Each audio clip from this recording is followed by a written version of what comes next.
how's everybody doing today? It's really hot out today. Man, it's supposed to be hot the next week and a half, something like that. And holy crap, here it's supposed to be fall. Well, I mean, sort of. Yeah, flu shots. I'm probably going to get one next week. Kids are going back to school, and that means they're going to be catching everything under the sun. So I know it takes 2 weeks, but usually around the end of September is when we start to get the crap from the kids after they've settled in. It seems like they, obviously kids don't know how to cover their mouth or wash their hands. And best intentions for the kids, but kids will always be kids. Just the way that it works. So, yeah, I kind of wanted to talk about conversation that kind of struck up off of YouTube with my brother-in-law. We were talking a little bit about something. He was showing me some videos on YouTube of these cars being basically beat to hell and on purpose, and he was really enjoying it. And I kind of said something along the lines of, I feel bad for the car, what the car do. And there's a couple other things I'll get into, but man, that's an old bus. Maybe it's not. It's a Ford.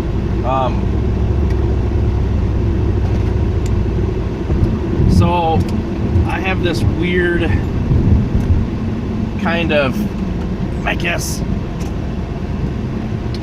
attachment to inanimate objects, cars in particular. I don't know why. It's strange. It's hard to explain, but let's just say that, particularly for like a Grand Prix or whatever, no matter what it's got under the hood, doesn't matter what trim level. If I saw somebody beating up on their Grand Prix or their 3800 or something like that, they're taking it out of the field and just beating the crap out of it, I would actually feel bad for the car. I mean, it just sounds weird. I know that most people don't feel that way at all, but I kind of do. And I realize that automobiles are manufactured, but I remember seeing a video, it actually wasn't that long ago, where this guy was selling his 06 or 07 GXP, and it sounded really bad. It was just horrible, and the check engine light was on, but it was flashing, and that usually means a dead cylinder, completely dead. That's more serious of a check engine light than just having the SES light on. When it's flashing, then it's critical. And I had this feeling of feeling bad that this guy was driving it as if, because he has a little bit of a video. Here's the acceleration. It's like all I can hear is metal on metal on metal, and he's just driving it around like nothing. I'm thinking to myself, man, that car is crying out to you to not drive it hard, to get it fixed, and you just, who cares?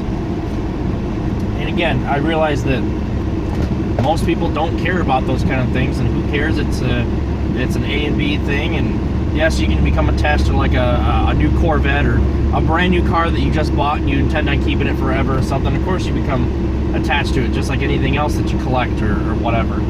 But after watching that video, I just thought, man, I feel so bad because the car, like I said, is just saying, hey, I'm broke and you're making it worse, fix me, please.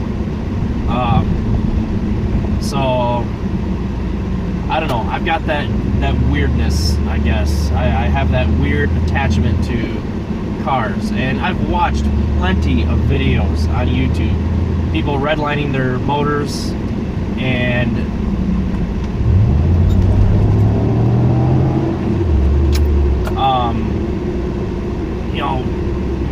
redlining them until they blow, or crashing them into trees on purpose. What kind of car is that? Looks like a Lamborghini.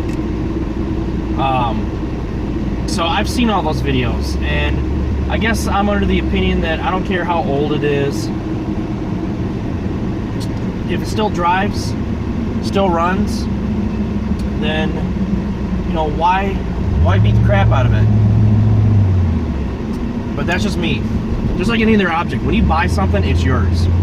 And I always see those comments when somebody, and I guess I don't feel this way, but you know, somebody takes a $500 vehicle, or it's got a blown head gasket, or it's got a, you know, a lifter gone, or something where it's going to cost way more money to repair it than it would be just to scrap it. And I've seen these guys, I've seen these comments on these videos of people just giving it a death, basically redlining it or beating the crap out of it until it blows up. And some of the comments are kind of ridiculous, like, oh, some poor family could have owned that. It's like, yeah, you could donate a car that has a collapsed lifter or a spun bearing or something like that. You could donate that to somebody, but you're kind of donating a time bomb to them, because when it's at that point where the car is almost undrivable, I don't know, my opinion of that is that it's not worth giving to even a needy family who needs it. Give them something that's gonna get them from A to B and not be more of a headache for them than a blessing. You know, that's just my opinion on the whole thing. I don't know.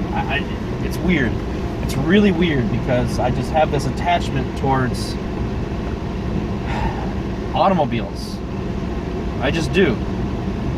I had a buddy in just out of high school. Well, actually, I was still in high school, but it was one of my first jobs, and he had it was a Chevy.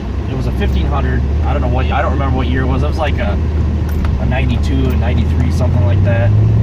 And he would do reverse drops or park drops, or however you want to call it. Basically, he'd be parked, and he would rev it all the way up to maximum, and then he would put it in drive. And that was back before the safety would not allow that to happen. And so he would beat the shit out of that truck. And I can remember the times when he would do burnouts in the parking lot, just beat the crap out of it, all for fun. And that's fine. He owned it. But I just remember, I remember thinking to myself, man, you know, what'd the truck do to you? And eventually, believe it or not, it wasn't the transmission that went out on that thing, it was the rear end went out. So when that happened, when the rear end went out, he ended up getting rid of it, I guess. But I remember seeing the ad in the paper for it, and it was like a clean 1500 pickup truck, Chevy, no rust, which it didn't have any rust. Well taken care of. I'm thinking to myself, oh my god, no way was it well taken care of. Probably hadn't had the oil changed in a year, and, you know, beaten up on it all the time. I mean, it was just, there's no way that transmission would have lasted much longer. There's just no way. And I just felt bad for the truck. It's like, I realized that he owned it. He can do whatever the hell he wants to. Crash it into a tree, you know, take a lighter to it, whatever he wanted to. But I just felt bad for the truck. I don't know. Is that weird? Do you guys think that's weird? I just felt horrible, because I don't know. It's not like I believe that the vehicle has a soul or anything, or a personality or whatever. But it's just, I don't know. It's strange. I just have this connection to cars, I guess. I should have been an auto mechanic, is what I should have been. You know, I know enough about cars to work on them, but I'm not any kind of certified mechanic of any kind, so whatever. But, yeah, so, strange, huh? But, I think I get that from my dad, because my dad always lusted over vehicles, and he always took really good care of his cars and trucks. And my uncle had, I believe it was an Oldsmobile. It was an Olds 88, but it was like a 1976 or 75, and he drove it when he was in college. And I can remember I was probably 5 or 6 years old at most. I can remember my uncle would drive. He went to Michigan State. He drove that thing, and there was one time where I can specifically remember that my dad and I were out. This is before cell phones and all the other stuff. My dad and I were out, and we I don't know. That's funny, that truck up there looks like my dad's truck that he drives. I don't know, that might be him.